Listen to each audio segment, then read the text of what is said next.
بسم الله الرحمن الرحيم.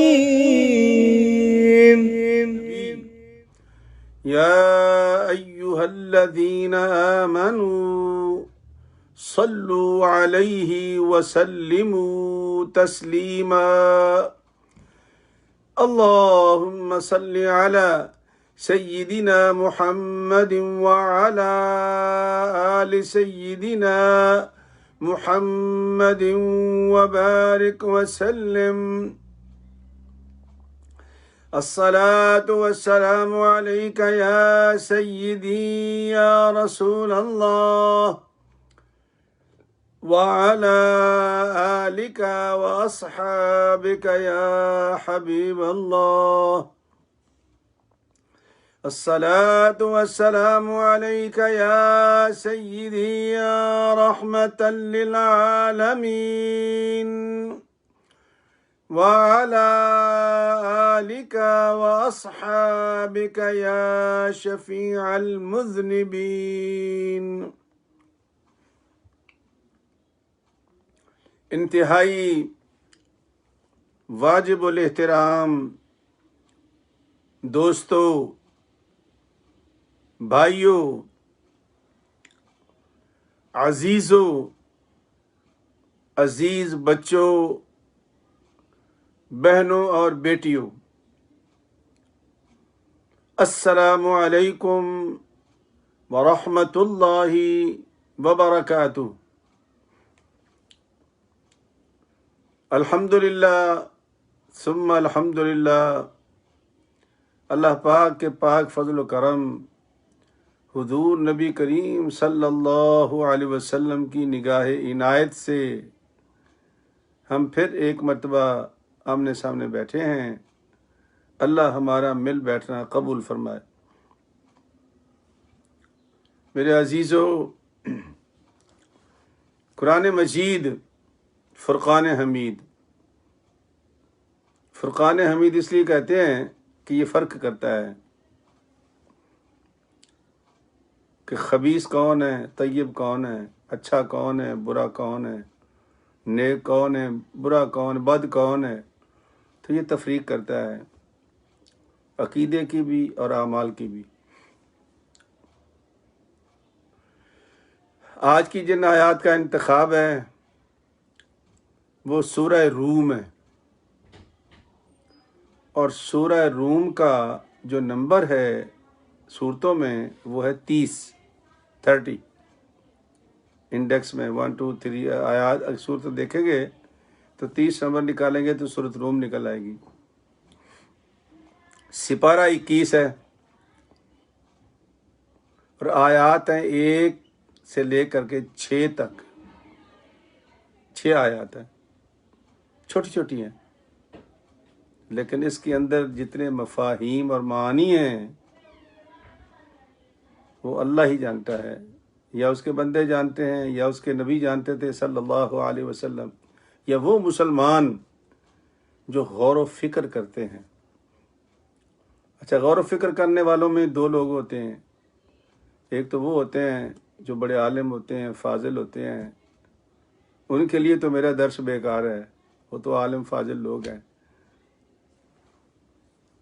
میرا یہ درس ہے آپ لوگوں کے لیے، عام لوگوں کے لیے جو بہت زیادہ اس کے بارے میں، عربی کے بارے میں، گرامر کے بارے میں نہیں جانتے، قرآن کریم کی تفسیر کے بارے میں نہیں جانتے۔ یہ ان کے لیے میرا درس ہے، عام آدمی کے لیے۔ وگرنہ میں بھی کر سکتا ہوں کہ لفظوں کی بھرمار کر دوں، گردانیں پڑھنی شروع کر دوں۔ تو مجھے یاد ہے کہ ایک مرتبہ میں نے المدنی جامع مسجد میں ایک صاحب کو دعوت دی، وہ تشریف لائے، عالم آدمی تھے، فاضل آدمی تھے، تو انہوں نے جو آیت پڑھی تو اس کی انہوں نے کہا کہ یہ ماضی واقع ہوا ہے، تو یہ مضارع واقع ہوا ہے، تو یہ فاعل ہے، تو یہ مفعول ہے، اور وہ جو مضارع ہے وہ یضرب و یضربان یضربون تضرب، وہ نے پڑھنا شروع کر دیا۔ ماضی جو ہوتا ہے ضرب ضرب ضرب پڑھنا شروع کر دیا۔ کافی دیر تک وہ پڑھتے رہے، اس کے بعد انہوں نے ترجمہ کیا، وقت ختم ہو گیا۔ 40-45 منٹ کا وقت ہوتا ہے، وقت ختم ہو گیا۔ میرے جو نمازی لوگ تھے جو مجھے سنتے رہتے تھے، ان کا استاد جی یہ بہت عالم آدمی تھا۔ تو میں نے کہا پھر کبھی کبھی عالم کو سننا چاہیے۔ کہنے لگا جناب ان کی تو ساری باتیں ہمارے سر سے گزر گئی ہیں، ہمیں کیا فائدہ ہوا، وہ تو آپ لوگوں کو پڑھا گئے ہیں، اور آپ 2-4 ہی تھے سننے والے سمجھنے والے، ہم کہاں سمجھتے ان باتوں کو۔ تو میں اس دن یہ سمجھا تھا کہ بات بالکل صحیح کر رہے ہیں، چونکہ یہ مجلس خاص لوگوں کی نہیں ہے، کوئی بڑے بڑے کوئی فقیہان امت کے لیے یہ درس قرآن ہے، نہیں، یہ میرے اور آپ کے لیے ہے، عام آدمی کے لیے جو بالکل نہیں جانتا، یہ جانتا ہے تو بہت کم جانتا ہے، تاکہ وہ اس سے افادہ کر سکے۔ اس لیے یہ میں آیات کا ترجمہ بھی کرتا ہوں، کوئی اچھی بات مل جاتی ہے تو وہ بھی سنا دیتا ہوں تاکہ لوگوں تک پیغام پہنچے۔ مقصود پیغام پہنچانا ہے، اپنے علم کی دھاک نہیں بٹھانا۔ 2 چیزیں ہوتی ہیں نا، ایک یہ ہوتا ہے کہ بندہ اپنے علم کی دھاک بٹھاتا ہے کہ لوگ کہیں کہ واہ واہ واہ سبحان اللہ کیا عالم تھا جی، اور ایک یہ ہے کہ پیغام اللہ کا سنا دے، ہر آدمی کے عام فہم ہو، ہر آدمی کے ذہن میں آ جائے، اس کے فہم میں آ جائے اور اس سے کچھ فائدہ حاصل۔ الحمدللہ میں حاصل کر رہا ہوں، مجھے جو واٹس ایپ میسیج ملتے ہیں یا مجھے بعد اس کالے کرتے ہیں تو الحمدللہ رزلٹ بہت اچھا ہے، یہ آپ کو صحیح بتا رہا ہوں میں، بہت ہی اچھا رزلٹ ہے۔ تو آج کا جو سپارہ ہے وہ 21 ہے، سورہ روم کا نمبر 30 ہے، آیتیں 1 تا 6 ہیں۔ بات کیا ہے؟ بات یہ ہے کہ جب نبی کریم صلی اللہ علیہ وسلم نے اعلان نبوت فرما دیا، اچھا اس سے ہی بڑا لوگ دھوکہ کھا جاتے ہیں، وہ کہتے ہیں جی 40 سال تک تو نبی کو پتہ ہی نہیں تھا میں نبی ہوں۔ اللہ پاک فرماتے کہ اعلان کر دے دوں، تو اعلان تو وہ کرتا ہے جس کے پاس سب کچھ پہلے ہو تو اعلان کرتا ہے نا۔ لیکن یہ چلو یہ بات بحث گزر چکی ہے، آپ نے سن لی ہے۔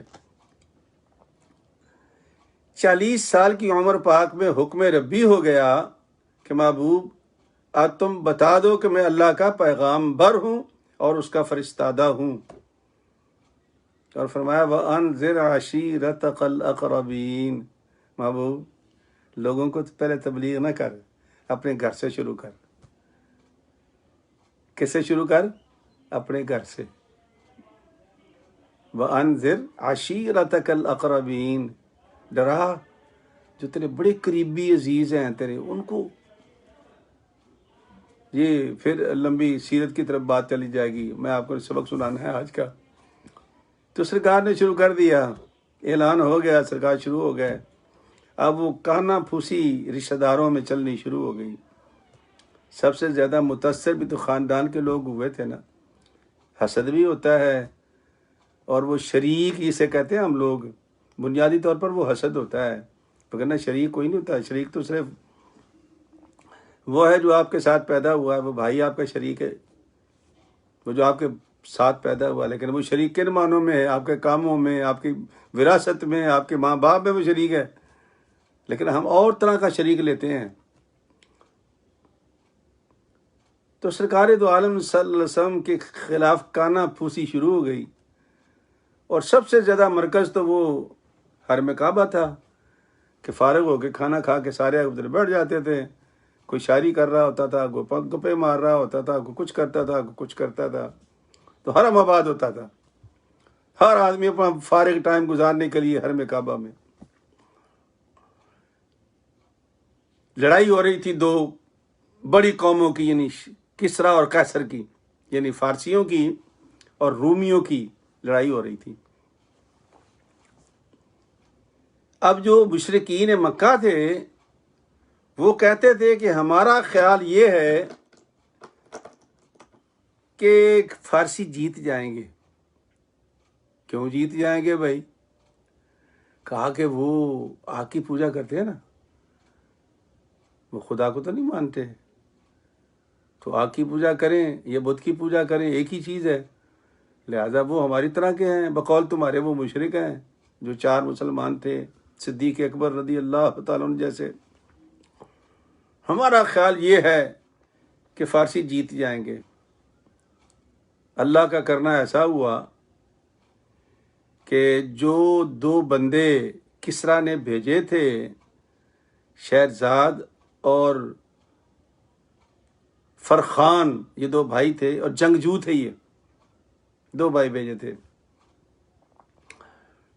انہوں نے تیس نیس کر کے رکھ دیا تھا. بہادر تھے، جنگجو تھے. بیت المقدس تک یہ پہنچ گئے تھے اور انہوں نے، فارسیوں نے وہ فتح کر لیا. اب مکے کے لوگ بغلیں بجانے لگے، لو جی اب تمہاری باری ہے، وہاں تو ہم جیت گئے ہیں، ہم یہاں بھی جیت جائیں گے. یہ انہوں نے لن ترانی شروع کر دی. صدیق اکبر رضی اللہ تعالیٰ عنہ برداشت نہ کر سکے. مومن تھے نا، برداشت نہ کر سکے. تو انہوں نے ابی ابن خلف کو، جو سب سے بڑا منافقین تھا، اس کو کہا کہ فکر نہ کر، میں ابھی اپنے نبی کے پاس سے ہو کے آ رہا ہوں. میرے نبی نے صلی اللہ علیہ وسلم نے فرمایا ہے کہ چند سالوں کی بات ہے، رومی پھر فتح کر لیں گے. اس نے کہا لگاتے ہو شرط؟ اچھا، یہ وہ زمانہ ہے کہ خمر والمیسر کی آیت بھی آئی تھی. شرط مرد یہ پرانی چل رہی تھی، آہستہ آہستہ تدریجاً اسلام آیا ہے. اس لیے اگر آپ نے بھی کسی کو نمازی بنانا ہے نا یا گھر میں کسی کو نیک کام پہ لگانا ہے، بس سٹاپ، یہ نہیں ہے، تدریج ہے. پہلے تھوڑی بات، پھر دوسرے دن تھوڑی بات، پھر تیسرے دن تھوڑی بات، آہستہ آہستہ آہستہ آہستہ اس کو نمازی بنا دو. 1 نماز پڑھا دو، پھر 2 پڑھا دو، پھر 3 پڑھا دو. آج سے تم نے 5 نمازیں پڑھنی ہیں، نہیں تو اس گھر کو چھوڑ دو. کون پڑھے گا نمازیں؟ یہ تو اللہ نے بھی نہیں کیا، نہ سرکار دو عالم نے کیا ہے. تدریجاً آیا اسلام. تو ابھی جوے کی اور شراب کی وہ ممانعت نہیں آئی تھی. تو ابی ابن خلف نے کہا لگاتے ہو شرط میرے ساتھ؟ حضرت صدیق اکبر نے فرمایا لگا لو، میں تمہیں 10 اونٹ دوں گا اگر 3 سال کے اندر اندر رومی غالب نہ آئے تو تم 10 اونٹ مجھے دو گے. حضرت ابو سفیان میں ٹھیک ہے. اور وہ یہ شرط باندھ کر سرکار دو عالم کے پاس آئے صلی اللہ علیہ وسلم. سرکار نے فرمایا صدیق میں نے سال تو نہیں بتایا تھے تمہیں؟ کہا آقا جذبات میں کہہ گیا. فرمایا جاؤ ابی ابن خلف سے کہو کہ بھائی 10 اونٹ تھوڑے ہیں، 100 اونٹ کی میں شرط لگاتا ہوں، لیکن سال 9 ہوں گے. 100 اونٹ کی شرط لگاتا ہوں، سال 9 ہوں گے. ابی ابن خلف کے منہ میں پانی آ گیا. اس نے کہا یہ ٹھیک ہے، یہ تو بڑا زبردست کام ہے. ہاں جی، مجھے کچھ بھی نہیں کرنا پڑے گا، 100 اونٹ مجھے مل جائیں گے. کہا منظور ہو گیا. سرکار دو عالم صلی اللہ علیہ وسلم کے پاس صدیق اکبر واپس آئے. کہا کہ اب اللہ کی نصرت کا انتظار کرو، اللہ آپ کو اس کا اجر دے گا انشاءاللہ. سرکار دو عالم صلی اللہ علیہ وسلم نے صدیق اکبر کو دلاسا دیا. کچھ سال 2 سال گزرے. ابی ابن خلف نے کہا صدیق اکبر سے یار عبداللہ مجھے لگتا ہے تم بھاگ جاؤ گے مکے سے. تو آپ فرمایا پھر مجھے کوئی ضامن دو، میں بھی تمہیں ضامن دیتا ہوں. اگر تم بھاگ جاؤ تو تمہارا ضامن تمہارے 100 اونٹ دے گا، اور اگر میں ادھر ادھر ہو جاؤں تو میری بچے دیں گے، میری اولاد دیں گے. تو آپ نے فرمایا یہ بھی منظور ہے. سرکار نے منظور فرما لیا صدیق اکبر نے. 100 اونٹ حضرت عبد الرحمن بن ابی بکر کو انہوں نے ضامن کر دیا. اور حضرت عبد الرحمن پتہ ہے آپ کو کہ میدان بدر تک، جنگ بدر تک مسلمان نہیں ہوئے تھے، نہ باپ کے خلاف لڑے تھے بدر میں. یہ کتنا عجیب منظر تھا وہ، اس لیے تو اسے یوم الفرقان کہتے ہیں کہ بیٹا باپ کے سامنے، سرکار کا سگا ماموں سامنے تھا، حضرت سے سارے رشتہ دار سرکار کے، اور وہ یوم الفرقان تھا کہ نہ کوئی بیٹا باپ کو دیکھ رہا تھا، نہ بیٹا باپ کو، نہ باپ بیٹے کو دیکھ رہا تھا۔ کس کو دیکھ رہا تھا؟ محمد رسول اللہ کو صلی اللہ علیہ وسلم۔ اور ہمارے لیے بھی یہ مشعل راہ ہے کہ جہاں میرے نبی کی بات آئے وہاں کوئی رشتہ نہیں ہے، رشتہ صرف ایک ہی ہے، جو قبر میں جائے گا اللہ کے بعد اللہ کا رسول ہے، اور قبر میں ساتھ کوئی نہیں جائے گا۔ میرے بھائیوں، جتنی مرضی لڑائیاں کر لو، جتنی مرضی مناظرے کر لو، قبر میں اللہ کا رسول آئے گا اور کوئی نہیں تمہاری قبر میں آئے گا۔ کون آئے گا؟ محمد الرسول اللہ۔ تو اسی سے یاری لگاؤ، اسی کو فائنل سمجھو، محبتیں اسی پہ نچھاور کر دو۔ اندھی عقیدت اگر رکھنی ہے تو محمد الرسول اللہ سے رکھو، جو قبر میں بھی کام آئے گا۔ جن لوگوں کے پیچھے ہم لڑتے ہیں اللہ جانتا ہے ان کا اپنا حشر کیا ہوگا، ہمارا حشر کیا ہوگا۔ نہ لڑا کرو، نہ مناظرے کیا کرو، چھوڑ دو سب کو، سب بھائی ہیں۔ جس نے بھی کلمہ پڑھا ہے، میرے مصطفیٰ صلی اللہ علیہ وسلم فرمایا کہ تھوڑی بہت کمی بیشی کے ساتھ سب جنت میں جائیں گے۔ تو جب نبی جنت میں بھیج رہا ہے یار، ہم کیوں جہنم میں بھیجتے رہتے ایک دوسرے کو صبح شام؟ کیا وجہ ہے آخر ہماری؟ کیا پرابلم کیا ہے؟ بات بات پہ ہماری بے عزتی ہو جاتی ہے۔ حضرت صدیق اکبر رضی اللہ تعالیٰ کے سامنے سگا بیٹا تھا، اور کہا بھی انہوں نے اسلام لانے کے بعد کہ ابا جی، بدر کے میدان میں آپ 2 مرتبہ میری تلوار کی زد میں آئے تھے، لیکن محبت پدری غالب آ گئی تھی، میں نے چھوڑ دیا تھا۔ تو صدیق اکبر نے کیا فرمایا تھا؟ بیٹا خوش نصیب تھا تو، اگر تو 1 مرتبہ بھی میری تلوار کی زد میں آتا تو مجھے عبد الرحمن نظر نہ آتا، مجھے محمد الرسول اللہ کا چہرہ نظر آتا کہ میں اس کے لیے کھڑا ہوں، تیرا سر میں اڑا دیتا۔ یہ یوم الفرقان تھا۔ ہم کہاں یار، ہم تو گندے مندے رشتہ داروں کے پیچھے بھی اللہ رسول کی یاری توڑ دیتے ہیں یار۔ کتنی حیرت کی بات ہے۔ میں پیروں کا مخالف نہیں ہوں، لوگ مجھے سمجھتے ہیں میں پیروں کا مخالف ہوں، نہیں، میں پیروں کا مخالف نہیں ہوں۔ میں تو جو پیر لیٹر بکس کی صورت میں بیٹھے ہوئے ہیں کہ اللہ میاں کا لیٹر بکس ہے، اس میں چیزیں ڈالتے جاؤ اور خدا کو پہنچ جائے، میں ان کے خلاف ہوں۔ یہ قبر میں کام نہیں آئیں گے، قبر میں صرف اللہ کا رسول کام آئے گا اور کوئی کام نہیں آئے گا۔ تو اس کے ساتھ یاری لگاؤ۔ پیروں کا میں بھی قائل ہوں، میں خود مرید ہوں، یہ بات نہیں ہے، لیکن مجھے چونکہ میری یہ فیلڈ ہے، صبح شام دیکھتا ہوں تو مجھے حیرت بھی ہوتی ہے، ان لوگوں کے اقوال اور اعمال دیکھ کر حیرت ہوتی ہے۔ تو پھر تکلیف ہوتی ہے مجھے کہ یار ہم کہتے کیا ہیں اور کرتے کیا ہیں ہم لوگ۔ تو بہرحال حضرت صدیق اکبر نے شرط باندھ لی، شرط ہو گئی، کچھ سالوں کے بعد ضمانت بھی ہو گئی۔ اللہ کا کرنا ایسا ہوا کہ وہ جو 2 بھائی تھے، فرخان اور شہرزاد، بڑے جنگجو بہادر تھے۔ شہرزاد کو سرداری دی تھی کسریٰ نے، اور فرخان اس کے ماتحت تھا۔ ایک دن فرخان شہرزاد کی بار گیا ہوا تھا، تو شہرزاد کے تخت پہ بیٹھ کے اس نے شراب پی، بھائی نے، فرخان نے، اور شراب کے نشے میں دھت ہو کر کہا، اوے سنو، میں کسریٰ کے تخت پہ بیٹھنے والا ہوں، مجھے نظر آ رہا ہے۔ وہ مخبری ہو گئی کسریٰ کو مخبری ہو گئی۔ کسریٰ نے خط بھیجا شہرزاد کو کہ تم فرخان کا سر کاٹ کر میرے پاس بھیجو۔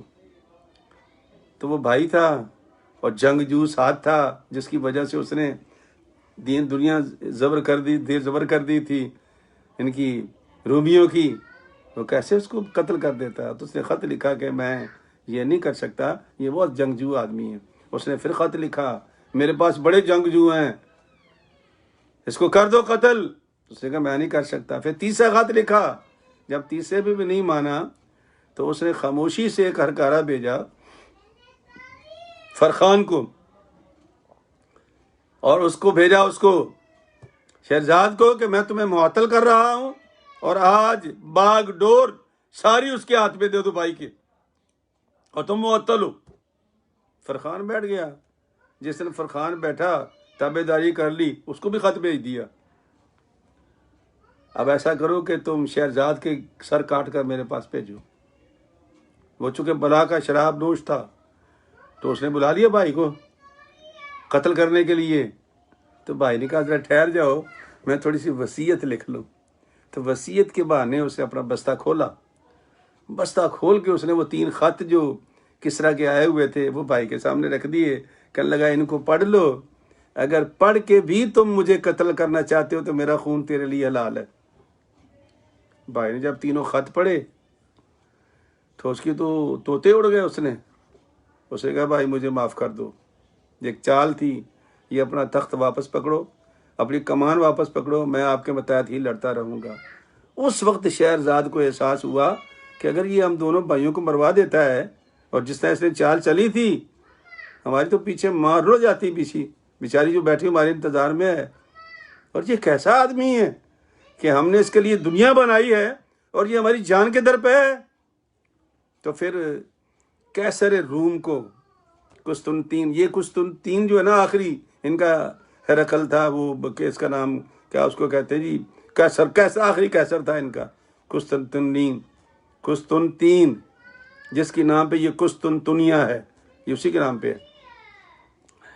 تو اس کو سے پھر لکھا خط کہ آپ ایسا کرو، تو آپ بتبے کہ اس کا جو لاس تھا اس کا نام ہرقل تھا، تو بھئی تم ایسا کرو کہ مجھے ملو 50 سوار لے کر کے، میں بھی 50 سوار لے کر آتا ہوں، ایک دوسرے جاسوسی کروا کرو۔ لیکن ٹھیک ہے، دونوں ملے، 2 ترجمان ساتھ تھے، طے ہو گیا۔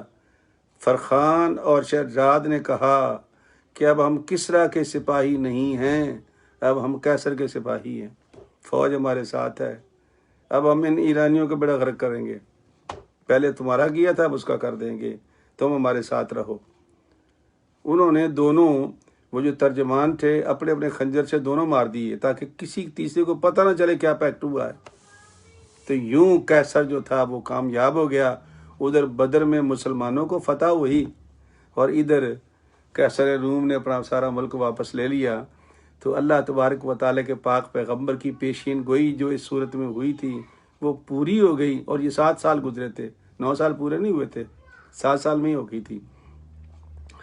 جب ہو گئی تو حضرت صدیق اکبر رضی اللہ تعالیٰ عنہ نے کہلا بھیجا کہ میرے 100 اونٹ مجھے دو، چونکہ 9 سال ابھی نہیں ہوئے، 7 سال ہوئے ہیں۔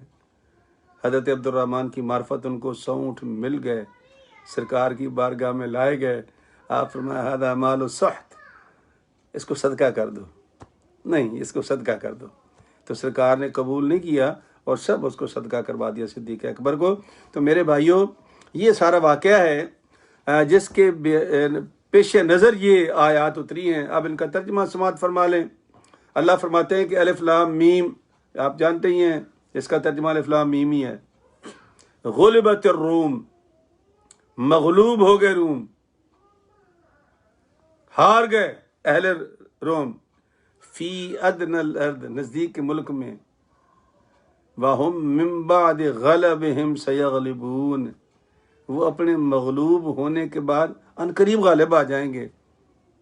تو مشرکین مکہ نے شور بجایا، ہو یہ کیسے ہو سکتا ہے، وہ تو ہو گئے، وہ تو کامیاب ہو گئے، اب کیسے ہوگا، اب نہیں ہو سکتا۔ اللہ کے نبی نے صلی اللہ علیہ وسلم پیشن گوئی فرمایا کہ فی بضع سنین، یہ تو خدائی حکم تھا نا، چند سالوں میں غالب آ جائیں گے۔ للہ الامر من قبل، اس سے پہلے جو کچھ ہوا وہ بھی اللہ کے حکم سے ہوا ہے، اس میں کوئی حکمت ہے، چونکہ ان کے مناظرے شروع ہو گئے تھے، صبح و شام مناظرے۔ ہاں حیرت ہوئی مجھے پڑھ کر کے، اتنے مناظرے، بات بات پہ مناظرے، پتہ نہیں کتنے 1400 1500 پادریوں نے پھر جو کتاب لکھی عیسیٰ علیہ السلام کے قوانین بنانے کے لیے، وہ بادشاہ کو پیش کر دی، تو وہ شاہی نسخہ وہ نافذ کیا گیا تھا۔ تو اس وقت انہوں نے بے ایمانی کی تھی ساری، یعنی اتنے مناظرے کہ ہر چرچ ایک فرقہ بن گیا تھا۔ ہمارے امریکہ میں تو آج بھی یہی ہے کہ ہمارے قرب و جوار میں 4-5 چرچ ہیں، وہ چاروں پانچوں کا فرقہ الگ ہے، پتہ نہیں کتنے فرقے ہیں ان کے، عجیب عجیب فرقے ان کے، یعنی ہر چرچ ایک فرقہ ہے۔ اور لگ بھگ ہمارے اندر بھی کوشش کی جا رہی ہے، کوئی کہتا ہے جی فلاں کر رہا ہے، کوئی کہتا ہے فلاں کر رہا ہے۔ یار ہم بے وقوف ہیں، ہم ہی باز آ جائیں. کیوں ہم شکار ہو جاتے ہیں دنیا کے چند پیسوں کے لیے, چند ٹکوں کے لیے. آج مجھے ایک درویش نے کال کی یہاں سے کہ استاد جی مجھے 2 لاکھ دبئی میں پیشکش ہوئی ہے تنخواہ, اور کرنا کیا ہے, میں 4 بریلوی مولوی لے کر کے دیوبندیوں کے خلاف تم نے امریکہ میں بیان دلوانے. آج کی بات کر رہا ہوں میں. کرتے ہیں لوگ. تنخواہ دبئی میں ملے گی, ہنگامہ تم یہاں کرو, کیونکہ یہاں بھی لڑاؤ لوگوں کو. تو ہم کیوں لڑتے ہیں؟ مت لڑو, نہ مناظرے بازی کرو ایک دوسرے سے. چلو اگر کسی نے کوئی بات کر دی ہے تو اس کے اللہ جانے, اور اس کو بات مطلب آپ کیوں لڑتے ہو؟ چھوڑ دو. یہ مناظرے ہو رہے تھے جب یہ ان پہ غالب آئے تھے فارسی, اور جب ان کو اللہ نے ہدایت دی تو یہ پھر واپس غالب آ گئے. اور دیکھو اللہ کی شان دیکھو, فارسیوں سے رومیوں کو کمزور کروایا, رومیوں سے فارسیوں کو کمزور کروایا, اور پھر دونوں کو مل کر مسلمانوں نے مدائن میں فتح حاصل کر لی. سرکار فاروق اعظم کے زمانے میں سارا کیسر و قصہ ہی ختم ہو گیا, سارا قصہ ہی ختم ہو گیا. 15 سال لگے, اور 15 سال میں مسلمان کہاں کے کہاں پہنچ گئے. تو اللہ فرماتے ہیں کہ فی بضع سنین للہ الامر من قبل ومن بعد, پہلے بھی میرے حکم سے ہوا جو کچھ ہوا ہے, اب بھی جو ہوگا وہ میرے حکم سے ہی ہوگا. وَيَوْمَئِذٍ يَفْرَحُ الْمُؤْمِنُونَ, لیکن اب جس دن یہ رومی غالب آئیں گے نا تو مسلمانوں کو بڑی خوشی ہوگی, کیونکہ شرطیں جو باندھی ہوئی تھی انہوں نے, خوشی ہوگی ان کو, شرطیں باندھی ہوئی تھی. لیکن یہ اس زمانے کی بات ہے جب شرطیں ابھی حرام نہیں ہوئی تھی. یہ بعد میں آیت اتری تھی کہ یا ایھا الذین آمنوا الخمر والمیسر, یہ بعد میں آیات اتری ہیں. اور پھر اللہ فرماتا ہے کہ بنصر اللہ, اللہ کی مدد سے. اور واقعی اللہ کی مدد سے ہی ہوگا. جو ہم لوگ حال کر رہے ہیں ایک دوسرے مسلمانوں کا, یقین کرو اپنی مصلحتوں کی شکار ہیں ہم لوگ. کھل کر ہم اپنے جذبات کا اظہار نہیں کر سکتے. حضرت ہم نے فتح کس کو کرنا ہے اور کس سے کرانا ہے, ہم اپنے کھل کر جذبات کا اظہار نہیں کر سکتے, نہ یہاں نہ وہاں کہیں بھی. اللہ فرماتا ہے اللہ کی مدد سے تم سب کچھ کر سکتے ہو. ینصر من یشاء, وہ جس کی چاہتا ہے مدد کرتا ہے. کوئی مدد لینے والا تو کوئی ثابت تو کرو کہ ہم مدد لینے والے ہیں. اگر ہم سب کچھ ہی خود ہی بن جائیں گے, یا ہمارا ذریعہ دنیا کا میرا فلاں کرے گا, میرا فلاں کرے گا, میرا فلاں کرے گا, تو جب فلاں کرے گا تو پھر جاؤ فلاں ہی کرتا رہے گا. پھر اللہ کی مدد کا انتظار نہ کرو. اللہ کی مدد لینی ہے تو پھر اللہ کے لیے زندگی آپ کو گزارنی ہوگی. پھر حق سچ کی بات کرنی ہوگی, جو ہم نہیں کر سکتے. مصلحتوں کا شکار ہیں ہم لوگ. تو اللہ فرماتا ہے ینصر من یشاء, میں تو جس کی چاہتا ہوں مدد کرتا ہوں. کسی کو سمجھوں گا تو کروں گا نا. وَهُوَ الْعَزِيزُ الرَّحِيمُ, غالب بھی ہے مہربان بھی ہے. اگر آج سیدھے ہو جائیں ہم لوگ, اپنے ٹریک پہ آ جائیں, جو ہمارا ٹریک ہے, دنیا ہماری ہے. اللہ فرماتا ہے وَلِلَّهِ أَنَّ الْأَرْضَ لِلَّهِ يُورِثُهَا مَن يَشَاءُ, زمین تو میری ہے, جس کو مرضی میں دے دوں. زمین تو کسی کی نہیں ہے, وہ تو اسی کی ہے. لیکن کرتا وہ مدد ان کی ہے جن کی وہ چاہتا ہے.